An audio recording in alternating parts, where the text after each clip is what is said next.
Om Sang Saraswati Namaha. Namaste. Namaste, everyone. On page 170, chapter 10. June 15th, 1884, Kolkata. And this is the first discussion. At Surendra Mitra's garden house, a religious festival was in progress, during which Sri Ramakrishna and the devotees experienced great bliss. It was Sunday, the 6th day of the dark fortnight in the month of Jeshta. This day, Sri Ramakrishna had come to Surendra's garden house at Kakurgachi, a suburb of Kolkata. Nearby was Ramachandra Dutt's garden house, where about 6 months ago Ramakrishna had attended a similar festival. And this day was about 9 o'clock in the morning, and Ramakrishna had been conversing with the devotees. There had been such merriment. It means everyone was having a good time. Surendra's house was in the middle of a lovely garden near the bank of the Ganga. Devotees were crowding around the house on all 4 sides. Within was a large central room where the professional musicians were seated. The floor of the room had been covered with white sheets, and bolsters were scattered throughout for the devotees to lean against. To the west and to the east of the central room were other rooms, and on the north and south sides of the house were verandas. South of the house was a beautiful flower garden. A path winded through the garden to the north side of the house. On both sides of the path were other paths, beautifully landscaped with orchid-like flowering plants. Another path, paved with red brick and lined on both sides with flowers, threaded through the garden to the north of the house. To the south and to the west of the house were the kitchens used to prepare food for the festival. There was a lot of noise emanating from the kitchens that day as cooks prepared a huge meal for Sri Ramakrishna and all the devotees. Suresh and Ram had been continually discussing intricate details of Hindu philosophy. The veranda of the garden house was densely crowded with many seated devotees. From early in the morning, the devotees had been singing kirtan, and the professional singers had been singing songs depicting the Gopis' ecstatic love for Krishna. There was much discussion of the love of Radha for her beloved Krishna. Sri Ramakrishna was intoxicated with divine love and often lost all external consciousness. In the main room of the house, where the kirtan was in progress, was a great crowd of people. Bhavnath, Niranjan, Surendra, Ram, M, Mani Marcharan, Mani Malik, and many other devotees of Ramakrishna were present, as well as a great number of Brahmo devotees. As the singing began, they first sang songs in praise of Gauranga, depicting Gauranga's life, intense devotion and renunciation. That's Gauranga Mahaprabhu. Gauranga had become a sannyasi, a monk. He had become virtually mad with love for Sri Krishna. Inspired by his unparalleled example, many residents of that region of West Bengal, which was known as Navadip, had become devotees of Krishna and followers of Gauranga. The singers, taking the role of Gauranga's devotees, sang the bhajan, "Oh Gauranga, come with us to Nadia, at least this once." Then they sang about the love of Radha for Krishna. Ramakrishna was in bhava. With great love, Ramakrishna stood up and began to sing very sweetly. He himself kept the beat and sang, "Oh my beloved, oh my beloved, oh my beloved, bring my beloved to me. He is the beloved of my life. Bring me to him and put me in his presence." Ramakrishna assumed the role of Radha, who was overcome by her love of Krishna. While thus singing, he lost all consciousness of the external world. His body was motionless. His eyes, focused in the middle of his forehead, were only partially open. His breath had become completely still. He was in samadhi. After a long time, he returned to waking consciousness and sang in a beautiful voice, "Oh, my beloved, you have purchased me, and I will become your servant. You taught me about the love of Krishna. You taught me how to surrender my life. You are the strength of my life. Oh, my beloved. Oh, my beloved." The kirtan continued with Ramakrishna in the role of Radha. "Oh, my beloved, I will not go again to bring water from the Jamuna. It was there that I saw my beloved among the flowering branches of the Kadamba tree, and I lost all consciousness of the world." Again, Ramakrishna was filled with bhava, and it was with great difficulty that he began to speak.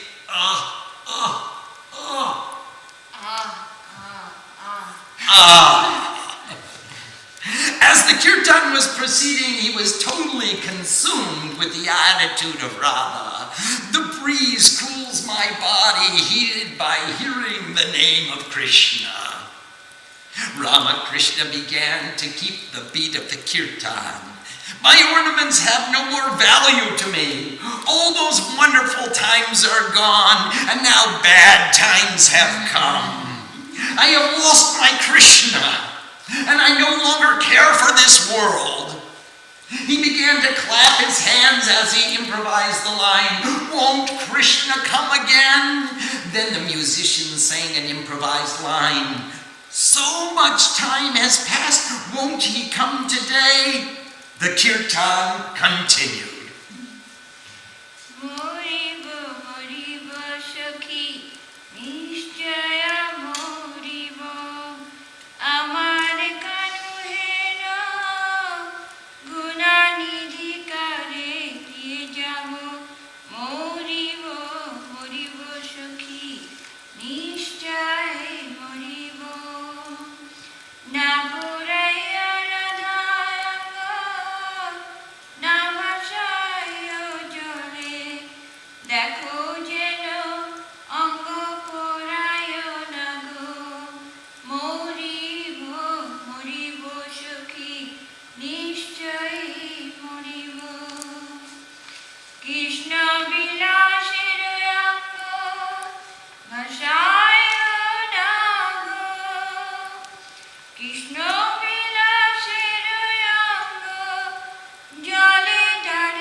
Who has every quality. Do not burn Radha's body. Do not submerge it in water. See that no one burns this body which played with Krishna. Do not submerge it in water, this body which played with Krishna. Do not give it to the flames. Tie this corpse-like body to the branch of a tamil tree. Keep it tied there so it will touch the black of the tree. Krishna is black. The tamil tree is black. Since my childhood, I have very dearly loved the color black. My body is devoted to Krishna. See that it is not parted from Krishna. Radha is in her last stage. She has fallen in a faint. And the meaning of the song, Radha has become unconscious while repeating Krishna's name. Radha, oh friend, is the play complete? Beloved, how did it happen in this way? Just a little while ago she was speaking. Some friends apply sandal paste to Radha's body. Some friends cry with loud sounds. Some friends sprinkle water on Radha's face. Maybe she will return to life. Can water bring her back to life? One who dies from her love of Krishna? Seeing Radha unconscious, her friends began chanting Krishna's name. The name of Krishna brought her back to consciousness. Seeing the black of the tamil tree, she thinks that Krishna has come before her.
Revived by Krishna's name, Radha's eyes wander, but failing to see Krishna, she weeps inconsolably. She says, "Where is he? Bring him back to me at least once." Seeing the black color of the tamil tree, she says, "There is my Krishna." Seeing the peacock on the tamil tree, she says, "I see Krishna's crown." After consulting together, Radha's friends send a messenger to Mathura. There the messenger meets a woman of her own age who asks for her introduction. The messenger, Radha's friend, says, "I don't have to call Krishna. He will come of his own." The woman of Mathura takes the messenger to Krishna, and she weeps, distressingly calling on Krishna, "Oh Lord, where are you? Oh life of the Gopis, oh beloved of our hearts, oh beloved of Radha, oh Hori, who removes the pain of devotees, show yourself once. I have proudly told these people that you will come of your own desire."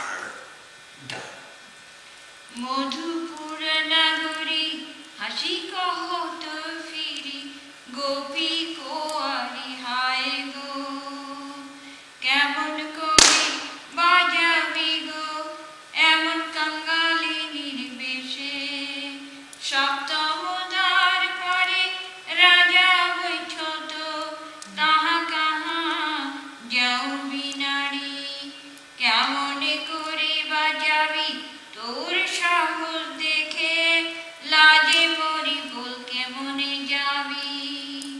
Nagar, Gopi jano jivano, kaha Nagar dekha diye, dashir pran rakho. Kothai Gopi jano jivano, pran vallava, he Mathura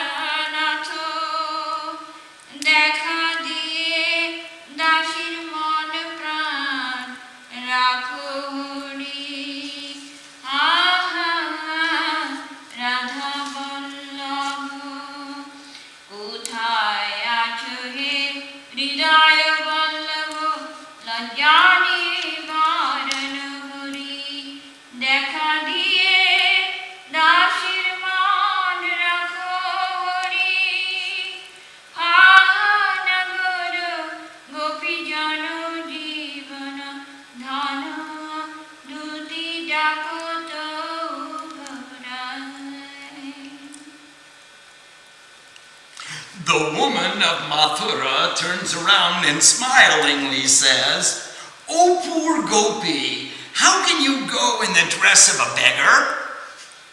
The king dwells beyond the 7 gates. How can you go there? The city of the 7 gates, 2, 4, 6, 7. I feel shame seeing your bravery. Oh, how can you ever go there?" The maiden cries in grief, "Beloved Krishna, soul of the Gopis, save the life of this servant by showing yourself to me. Where are you, O life of the Gopis, O Lord of Mathura? Show yourself, O beloved of our hearts, O beloved of Radha. Save the life and mind of this servant by showing yourself. Where are you, O Hori, destroyer of our pain? Save the honor of your servant by showing yourself." The messenger cries inconsolably, "O beloved, O life and treasure of the Gopis." Hearing the words, "Where are you, the life of the Gopis, the beloved of our hearts," Ramakrishna went into samadhi. After the kirtan, the musicians were singing aloud in chorus. The master was standing again, absorbed in samadhi. Slowly regaining consciousness, he said in a voice barely understandable, "Kitna, Kitna," instead of "Krishna, Krishna." He was so immersed in the bhava that he could not utter the name of Krishna distinctly. Radha and Krishna were united. The musicians sang songs conveying that mood. "Doni dara lore, doni dara lore, ingo ango heraya, doni dara lore, shamara bame, doni dara lore, tamal bedi bedi, doni dara lore, doni dara lore, ango helaya, doni dara lore, shamara bame, doni dara lore, tamal bedi bedi, doni dara lore, Radha Govinda Jai, Radha Govinda Jai, Radha Govinda Jai, Radhe Govinda Jai, Radhe Govinda Jai, Radhe Govinda Jai, Radhe Govinda Jai, Radhe Govinda Jai, Radhe Govinda Jai, Govinda Jai, Radhe Govinda Jai. See, there stands Radha. There she stands with her body swaying. Radha stands to the left of Krishna. To the left of Krishna, Radha stands like a creeper wound around the topple tree. Afterwards, they began chanting Hare Krishna. The musicians sang to the accompaniment of drums and cymbals, "Victory to Radha and Krishna." All the devotees were frenzied. The master was dancing in the center. The devotees were dancing wildly, going around him chanting, "Hare Krishna, Hare Krishna." The second discussion on simplicity and the attainment of godliness, and on serving God and serving God's creation. After the kirtan, Sri Ramakrishna began to speak with the devotees. Niranjan arrived and made a full prostration. When Ramakrishna saw Niranjan, he stood up. His face was filled with bliss and joy. Ramakrishna: "Oh, you have come." Ramakrishna to M: "This young man is very simple. It is impossible to be so simple unless you have performed much tapasya in previous lives."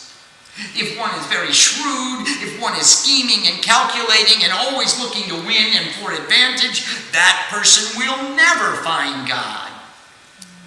Don't you see that wherever God takes birth as an avatar, an incarnation of God, there is simplicity in the family? How simple was the nature of Dasharat, the father of Ram? People said of Nand, Krishna's father, oh, what a simple nature he had. Look, this young man Niranjan is of the same quality. Devotees are very simple. Niranjan is so simple because God himself has become an avatar again. Ramakrishna to Niranjan. Look, I see a darkness in your face. Have you taken a job? Are you working in an office? Are you required to keep the accounts and to do all kinds of work? You must keep the presence of God with you when you are in the office and performing your duties. You are doing worldly work just like other people in the world. But there is a difference.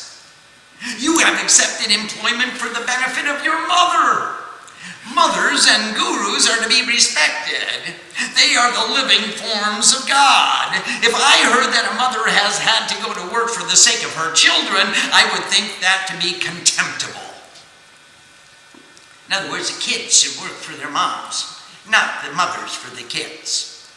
Ramakrishna to Moni Malik. Look, this boy is very simple, but these days he occasionally tells lies. That is his one fault. One day he said that he would visit me, but he didn't come. Liar. Ramakrishna said this looking directly at Niranjan. Rakal to Niranjan. You said you would come, why didn't you? Niranjan, I had only just begun visiting the master only a few times. Ramakrishna to Niranjan.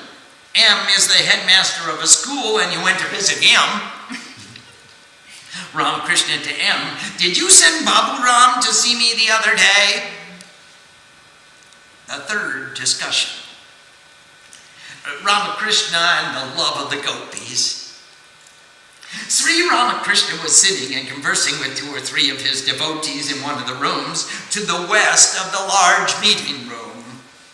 There was a table and a chair and a few other pieces of furniture in that room. Ramakrishna was half leaning against a bolster. Ramakrishna to M. What depth of feeling the Gopis had for Krishna. Whenever they saw a dark tamil tree, they became mad with love because it reminded them of Krishna's dark complexion. Radha had such a fever of longing for Krishna that it dried up her tears as they fell from her eyes. At other times, no one could notice the intensity of her longing, just as an elephant entering a large lake may go unnoticed. However, if it enters a small pond, there is a great commotion.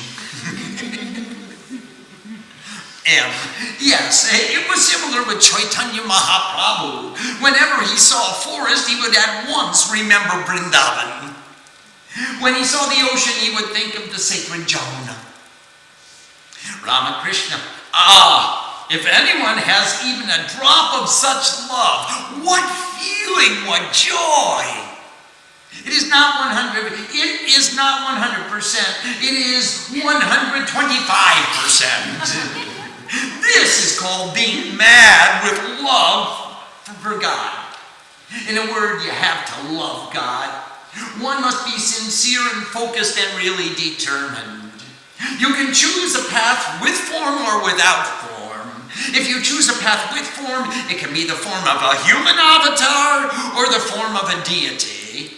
If you have that intensity of feeling, then no matter what path you choose, you have achieved everything. Then the divine spirit, in whatever way he chooses and whatever time he chooses, will make himself known to you. If If you have to be crazy, why be crazy for the things of the world? If you must be crazy, be mad for God. The fourth discussion. Ramakrishna again came to the main hall. There was a bolster placed next to his asan to lean against, reciting the mantra Om Tat Sat. He touched the bolster before taking a seat. Many types of people come to the garden house, and so he purified the pillow. Bhavanath and M were sitting nearest to Ramakrishna. It was getting quite late in the afternoon, and no food had been served. Ramakrishna was in the attitude of a child. He called out, "Hey, no one has brought me anything to eat yet. Where is Narendra?" A devotee came up to Ramakrishna and said, "Yes, sir, Ram Babu is in charge. He's looking after everyone." This caused all the devotees to laugh. Ramakrishna was overcome with laughter as well. He said, "Ram Babu is in charge? Then it will be like this." A devotee said, "Wherever Ram Babu is, this is the way things go." And all laughed. Ramakrishna, "Where is Surendra? Surendra has a wonderful inner nature now. He is a very pure devotee. His words are truthful and he is never afraid to speak the truth. He fears no one. He is always joyful, always laughing. He is very giving, very generous. Anyone in need who goes to him will not come away empty-handed." Ramakrishna to M. "Did you ever visit Bhagwan Das? What did he look like?" This is 150 years ago. "I went to see him in Khulna. He was very old and couldn't hear well. One had to speak very loudly. When I saw him, it was night and he was lying on a carpet. Someone brought him prasad and began to feed him. As I said, he doesn't hear well. But when he heard your name, he assured me that I have nothing to worry about. He said the highest divinity is present in that place." Bhavanath, aside to M, "It has been many days since you've gone to Dakshineshwar. He even asked me about you the last time I was there. He said, 'Why is M staying away? Has he lost all desire to visit me?'" Bhavanath laughed. Sri Ramakrishna had been listening to their conversation and he also laughed. Ramakrishna to M with great love, "Why haven't you come to see me for so many days?" M became tongue-tied and couldn't give a coherent answer. Just then Mohima came in and prostrated. Mohima Charan Chakravarti was a person of independent means who had great faith in Sri Ramakrishna and visited him in every opportunity. He posed as a student of both Sanskrit and English literature, but his weakness was for name and fame. Ramakrishna always showed him great love, though he often gently reproved him for his failings. Ramakrishna, "Oh, I see that a large steamship has arrived. Here we are only small boats. Charity is good, but it is not appropriate to feed untruthful people. Where untruthful people and those who have committed various heinous crimes sit to eat, the earth is polluted 7 feet deep. Hridai fed some people in Sihor, and among them were a lot of very bad people. I said to him, 'Look, Hridai, if you feed such folk as these, I won't be able to stay in your house when I come here.'" Ramakrishna to Mahima, "I heard that you used to feed a lot of people. You used to spend quite a lot of money doing that." All laughed. The fifth discussion. The meal was to be served on the south veranda. Ramakrishna was waiting with many of the Brahmo devotees to begin. Ramakrishna to Mahima, Please go and see what is causing the delay. You can help with the serving yourself if you like. Mahima, first I'll bring your meal to you, sir, and then maybe I'll help with the other serving. With obvious reluctance, Mahima moved slowly toward the kitchen area, but in a short time he returned. As the meal was served, Ramakrishna and the devotees began to eat with great delight. After the meal was over, he returned to the room where a cot had been prepared for him to take some rest. He sat down on the cot and the devotees strolled down to the bank of the Ganga to wash their hands after the meal. There they chewed some pan and then walked back to Ramakrishna's room and took their seats.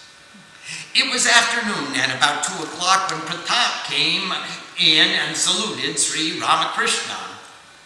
Pratap Chandra Mujamdar was a physician and a prominent minister of the Brahma Samaj.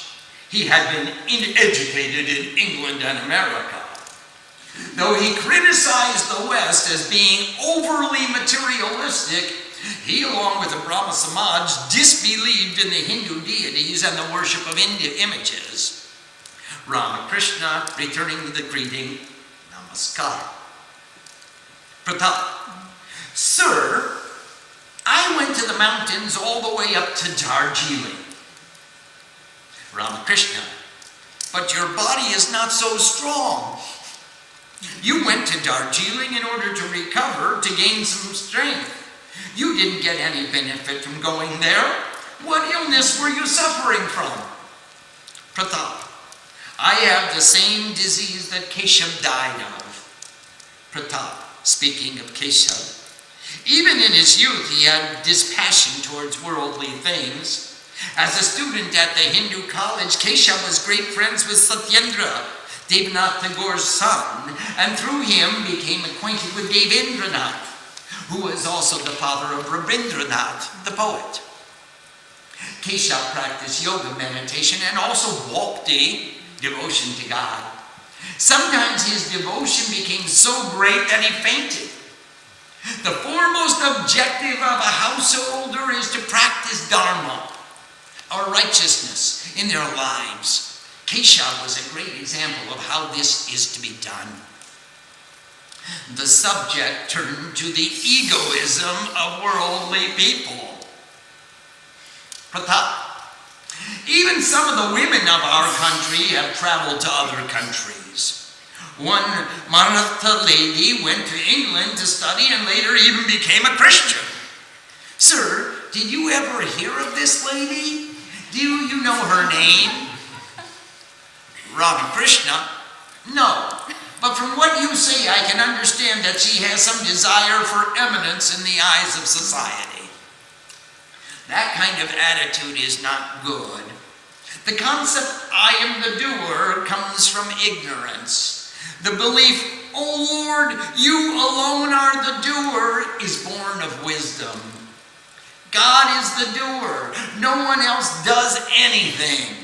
How much pain we suffer from saying me, I, and I. Consider the life of a calf, and you will understand. A young calf says, humma, humma, me. Look at all the suffering the calf must experience. From early in the morning until late at night, it has to pull the plow. In the burning sun as well as the drenching rain, it must continue to work. After a long life of labor, it is killed by the butcher. Then it is skinned, and people will eat the meat. The skin is tanned and made into shoes which people use to walk on the hard ground. Even then, its suffering is not over. Drums are made from the skin, which are continually beaten. Finally, the entrails are taken to make strings for the cotton carding machine. When the machine operator pulls the strings to card the cotton, it makes a droning sound. Too, you. Then only is the calf liberated. It does not return to this land of karma anymore. When an individual comes to this knowledge, this understanding that you alone, O Lord, are the doer, I am not the doer, you are the craftsman and I am merely the tool, then all the pains of this ocean of worldliness cease. Then that individual experiences liberation and never has to return to this field of karma again. A devotee. How does one get rid of the ego? Ramakrishna. Until you have the vision of God, the ego will remain. If you find someone who is without ego, surely they have had the vision of God. A devotee. Sir, what are the signs of one who has realized God? Ramakrishna. There are indications as to whether one has had the vision of God. In the Srimad Bhagavatam it says there are 4 signs of one who has seen God. He sometimes acts like a child, sometimes like a goal. Sometimes he is inert, and sometimes he acts like a crazy person.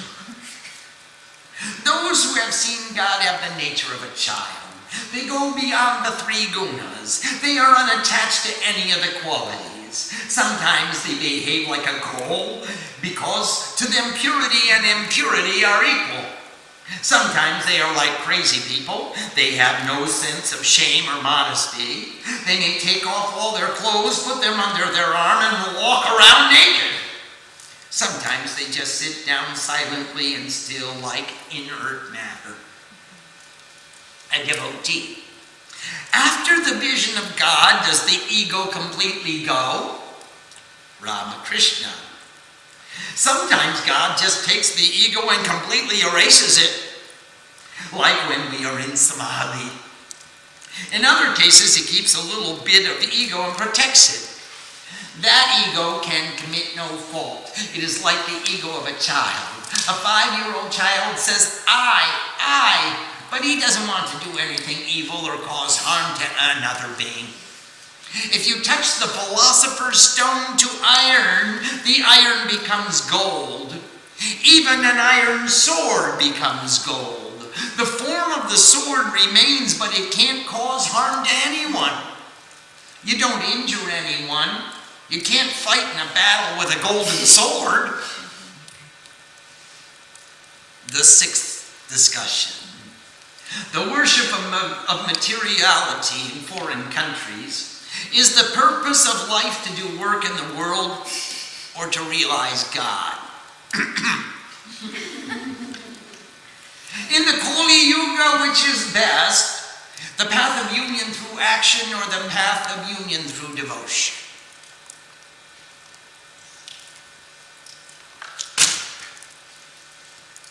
Ramakrishna to Pratap. You have visited England. Please tell me what you found there. Pratap. In foreign countries, the people worship material wealth.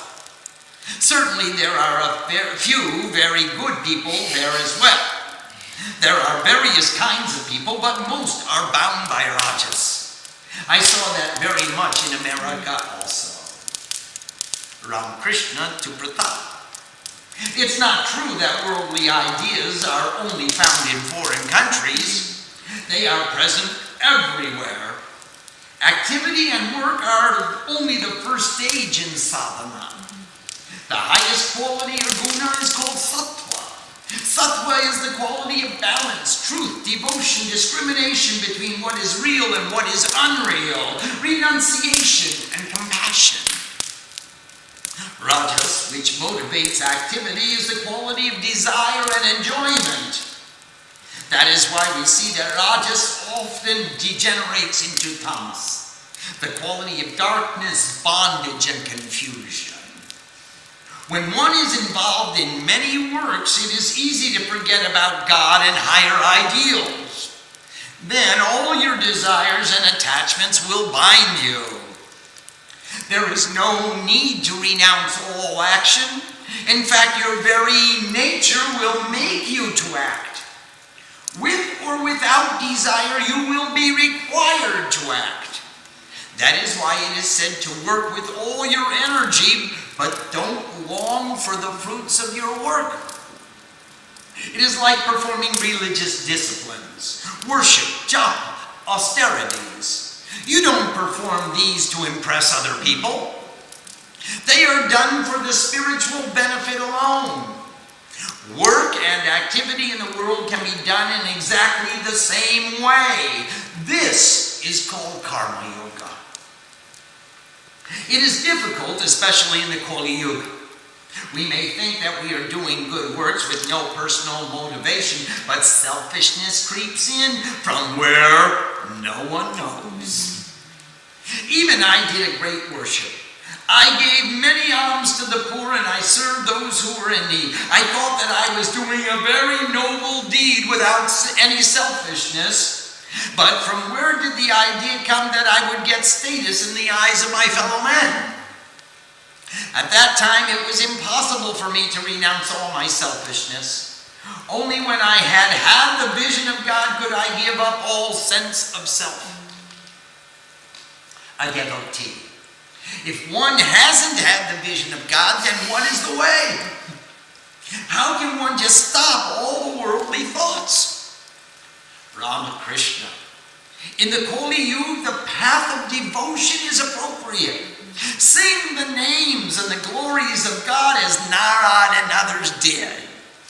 With the utmost devotion and sincerity, sing the names of God, recite His glories, and always pray to God. Pray, give me wisdom, give me devotion, show yourself to me. It is very difficult to unite with God through action. That is why you must pray, "Oh God, please reduce the necessity for my activities in this world.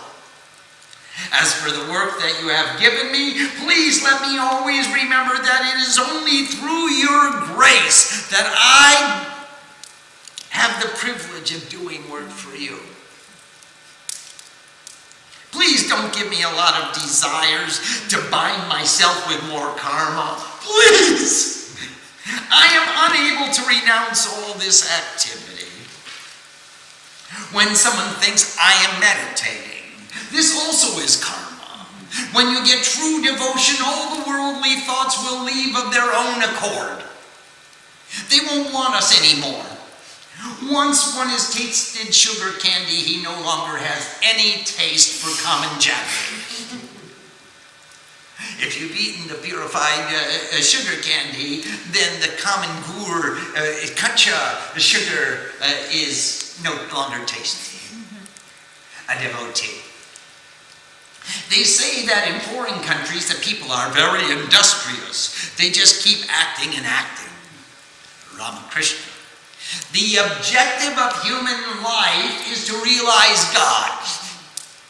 Karma is one part, only the first part. Karma cannot be the objective of human life. However, karma without attachment and desire is the means to spiritual attainment.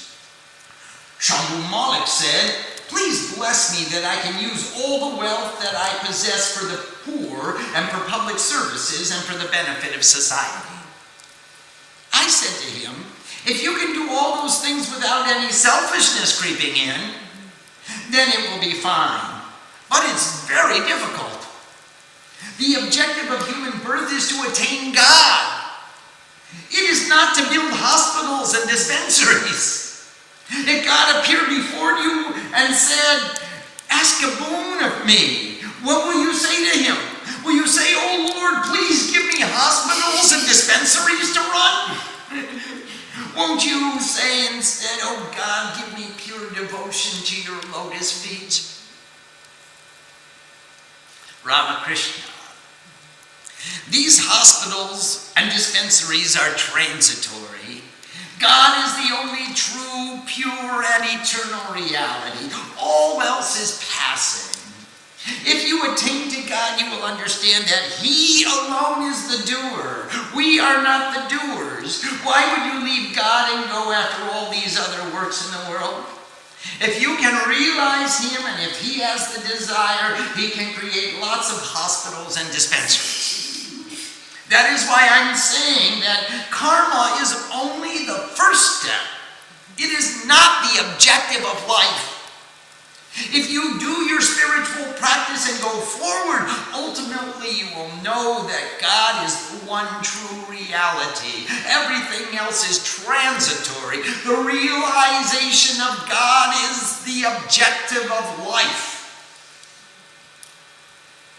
There was once a woodcutter who went daily to the forest to cut wood. One day he met a brahmachari who said, "Go forward."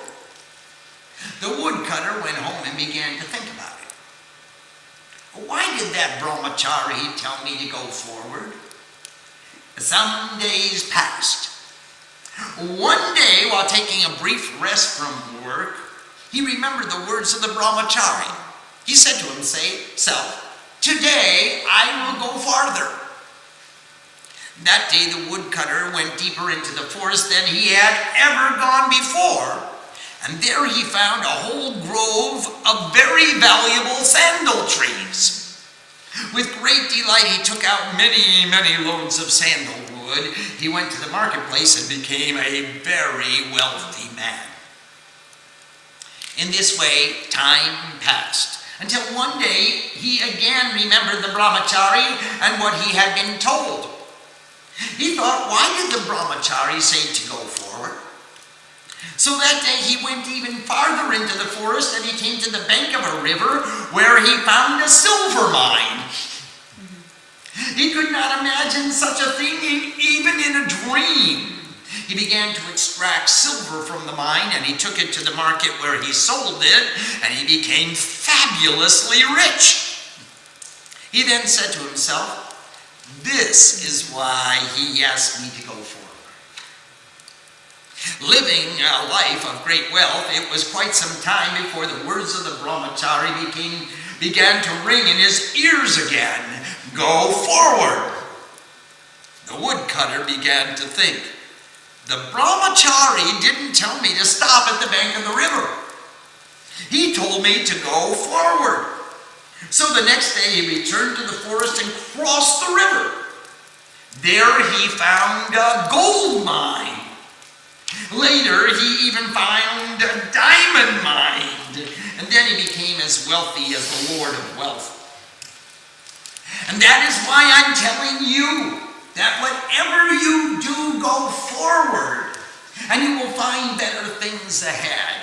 Do not think that the light you see from a little jot is all that you will get to see.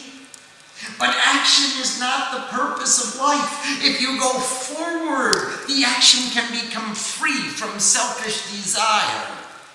But action which is free from selfish desire is very difficult.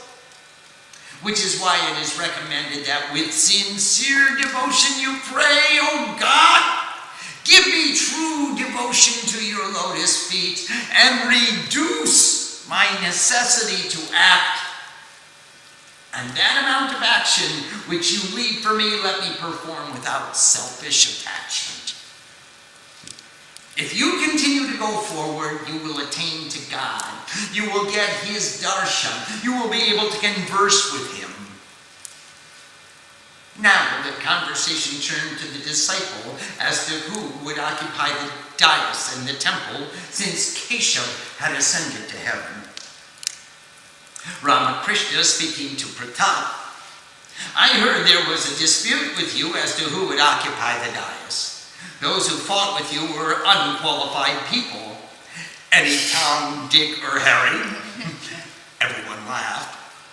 To the devotees, "Look, people like Pratap and Amrit sound loudly like conch shells.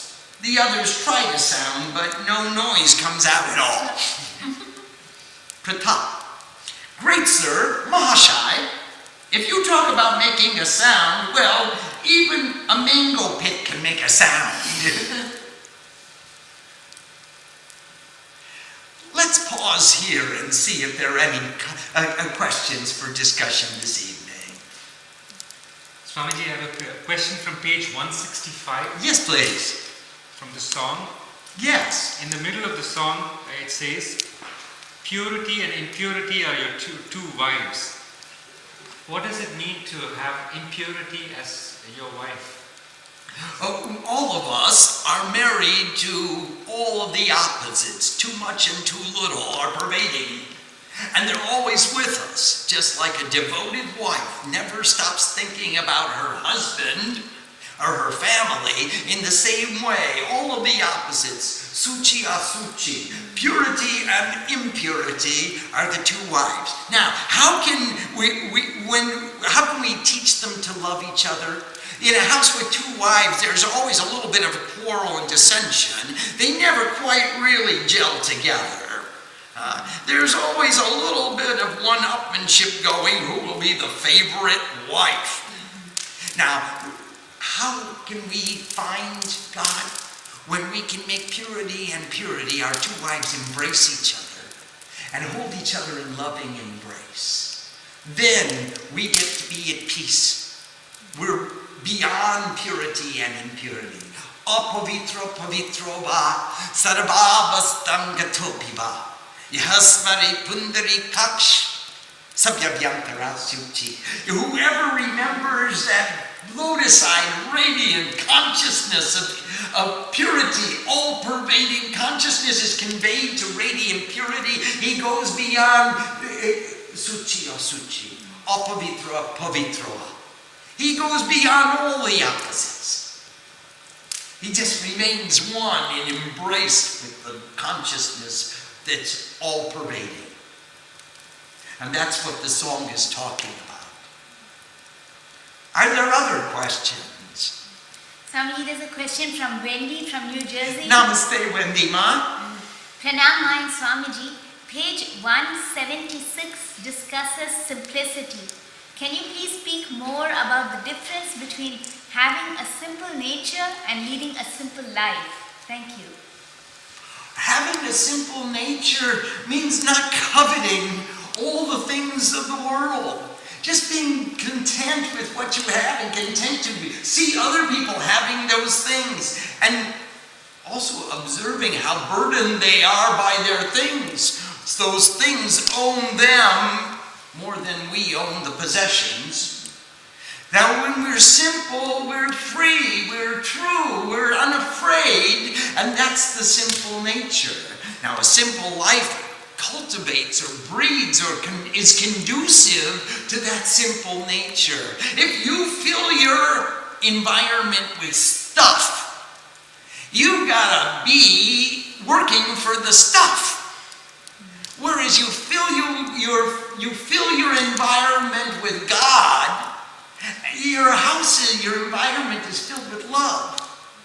So the stuff doesn't bind you. It's just there. And it's a tool through which you worship, through which you are privileged to demonstrate the sincerity of your love.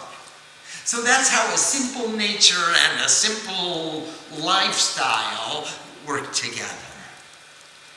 Question from Vishweshwar from Napa. Namaste, Vish. Being shrewd is part of being a good business person. Yet Sri Ramakrishna says a person like that cannot realize God. What to do? Don't be a good business person. Be an efficient business person, not a shrewd business person. Be an honest business person who gives good value for what you receive. And gives appropriate value and let your customers come to you because you are consistently honest in giving good value. Not because you're shrewd and conniving and scheming how you can get extra benefit from your customers. That's not the way to build up a clientele. The way to build your business is by being honest and true and generous and kind, not scheming. Question from Rolf from Mountain View. Namaste, Rolf. Pranam Mayan Swamiji.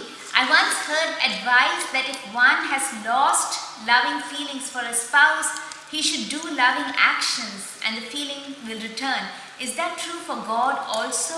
Do the feelings follow the actions? Yes, they do. And Rolf, that's a very good advice. Even if we're not sadhus, we could pretend to be sadhus. And little by pretending to be a sadhu, we can do sadhana. And the sadhana will make us pure and it will turn us into sadhus. If we love God and we love God sincerely and we're trying, even though we can't control our minds, we're trying and praying that God control our minds for us so that we can have greater devotion and greater attention to this and greater focus and greater absorption. You're absolutely right. Act as though it were true. Question from Janetri from Virginia. Namaste, Janetri Ma. Sri Ramakrishna purified the pillow with Om Tat Sat. With his blessings, can we use the same words to purify as we sit on seats or pillows in public places? Absolutely. Absolutely. You are authorized to say Om Tat Sat every time you sit down. And if you like Janetri, every time you stand up too. Om Tat Sat, Om, the infinite beyond conception, that is truth. Live in that purity when you sit down, when you stand up, when you cross through a door. Say the mantra, say the name of God, and you'll be conveyed to radiant purity. Question from Nanda San Jose. Namaste, Nandama. Pranam Mayan Swamiji. The love that Radha had for Krishna or Meera had for Krishna, is that kind of love only possible after many lifetimes of sadhana? No, it's possible right now. Just turn it on.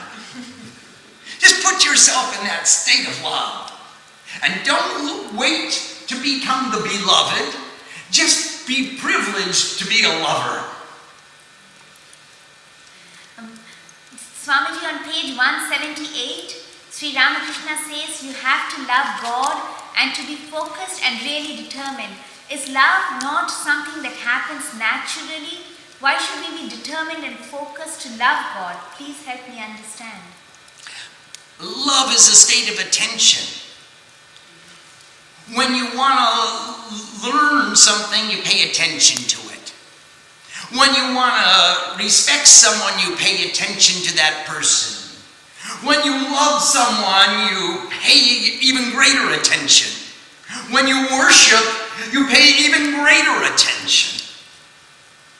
And meditation is the practice through which we cultivate the art, the skill of paying attention. So through practicing meditation, we learn how to learn, we learn how to respect, we learn how to love, we learn how to worship, we learn how to unite with the object of our aspirations.